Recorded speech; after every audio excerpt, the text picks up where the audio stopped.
Assalamualaikum warahmatullahi wabarakatuh. Halo teman-teman semua, selamat datang kembali di Esamo Podcast. Kali ini bareng aku Falah dari kelas 1210 yang siap menemani kalian ngobrol santai dengan tamu yang pastinya inspiratif dan penuh pengalaman. Di episode ini, kita bakal bahas sesuatu yang unik dan jarang diangkat, yaitu tentang wirausaha sambal belut.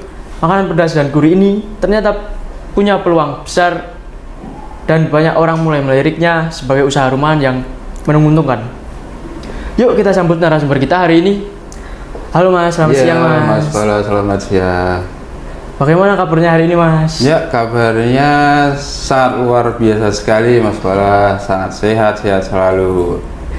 Baik teman-teman, kita mulai perbincangannya. Senang banget Mas bisa hadir.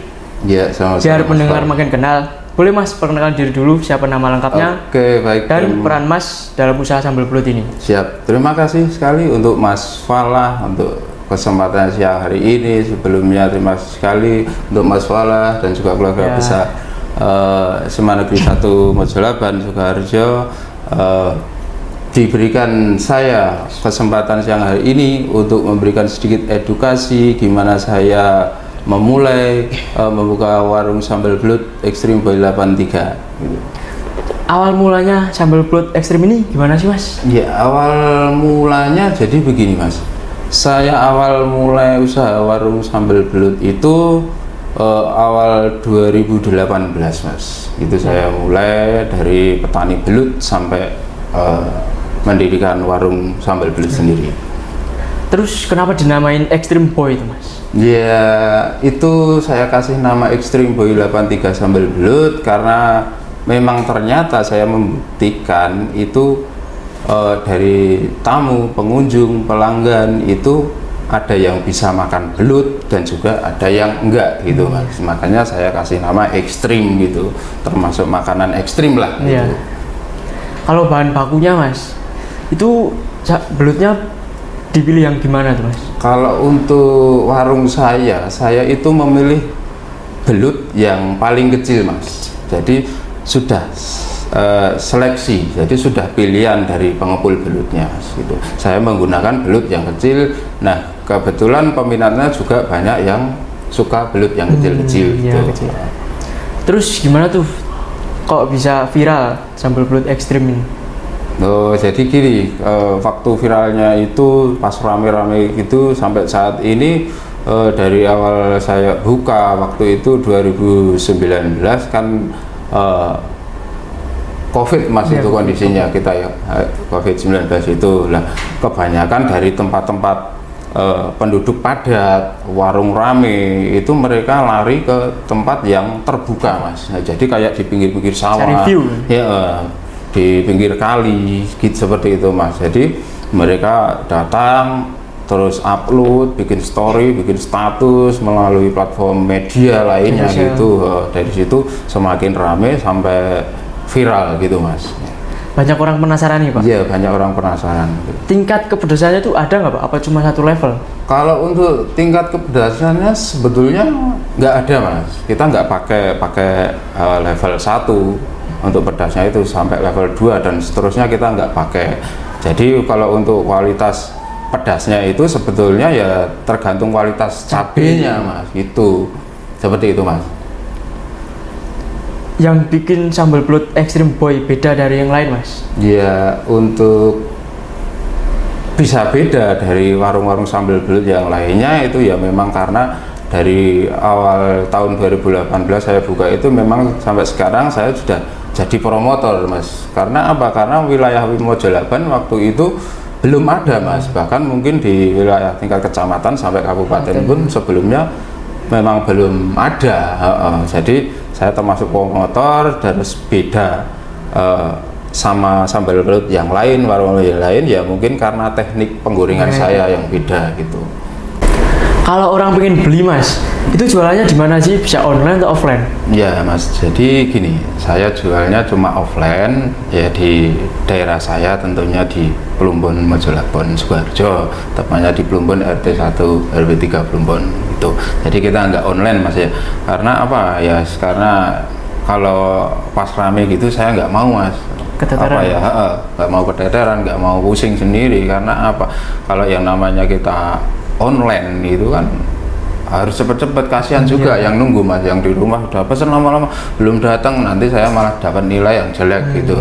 Cuma dapat setengah bintang malah bisa, sama sekali malah bisa, itu malah nanti mengganggu kerja saya juga, kualitas warung saya sendiri gitu, image saya sendiri gitu. Jadi kita tetap offline, cukup melalui WA saja, pesan nanti mau datang jam berapa tetap kita tungguin, meskipun sampai malam tetap kita tunggu mas. Gitu, jadi kita tetap offline. Kalau dari pesan WA itu harganya sama di offline itu? Ya tetap sama mas, sama aja nilai jualnya kita berapa, misalnya 20k untuk paket makan di tempat gitu ya, kita kasih nasi, minum, lalapan, lauk gitu aja, cukup 20k itu tuh spesial makan di tempat gitu. Tapi kalau untuk dibawa pulang ya cukup 20k, itu cuma cukup nasi sama lauk aja, sama lalapan gitu aja. Kalau di offline tuh bukanya hari apa aja? Kita mulai ready jam 9 mas, 9 pagi ya nanti. Setiap hari itu pak? Iya setiap hari, kita nggak pakai libur mas. Terus tantangan yang dihadapi selama berjualan sambal belut ini apa mas? Tantangan, kalau untuk tantangan secara pribadi saya tidak terlalu memikirkan mas, jadi saya hiraukan saja. Saya itu dalam kamus saya secara pribadi, pengalaman saya selama buka usaha itu tidak ada yang namanya tantangan, persaingan, itu tidak ada. Saya nggak mau menganggap hal seperti itu. Ya fokus saja saya pribadi. Kalau itu memang soal ya kita cari solusinya. Kalau itu tantangan apa ya kita selalu cari solusinya. Jadi lebih mengedepankan hal itu. Saya lebih mementingkan solusi. Jadi saya tidak mau menganggap itu tantangan, soal persoalan persaingan, tidak ada dalam kamu saya secara pribadi gitu mas. Kalau harapannya tuh apa mas? Kalau harapan saya kedepannya ya saya perkuat dulu di tempat saya dulu yang pertama, nanti mudah-mudahan bisa berkembang, buka cabang, melebarkan sayap seperti itu, dan banyak sekali orang-orang yang luar sana, yang jauh di sana mungkin belum bisa merasakan kenapa kok bisa viral. Kok saya udah hampir 10 tahun saya warung Extreme Boy 83 Sambal Belut ini berdiri, kok saya belum pernah sekali melihat apalagi merasakan. Nah ternyata saya udah buka cabang di sana, mereka bisa merasakan seperti itu mas. Boleh banget nih mas, kasih motivasi buat teman-teman yang mau mulai usaha.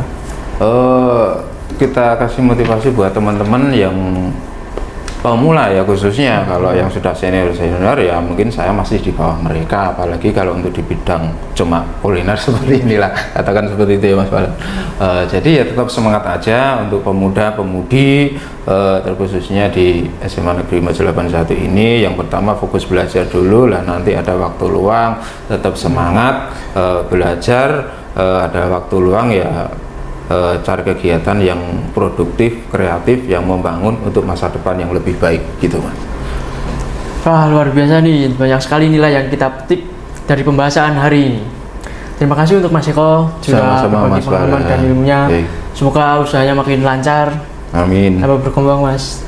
Semoga dapat memotivasi teman-teman semua. Terima kasih. Sama-sama mas Balan. Oke teman-teman, jangan lupa like, komen, dan subscribe channel YouTube Esamu Muncul 8. Agar apa? Agar tidak ketinggalan konten-konten menarik selanjutnya. Awalnya podcast, akhirnya sukses. Wassalamualaikum warahmatullahi wabarakatuh.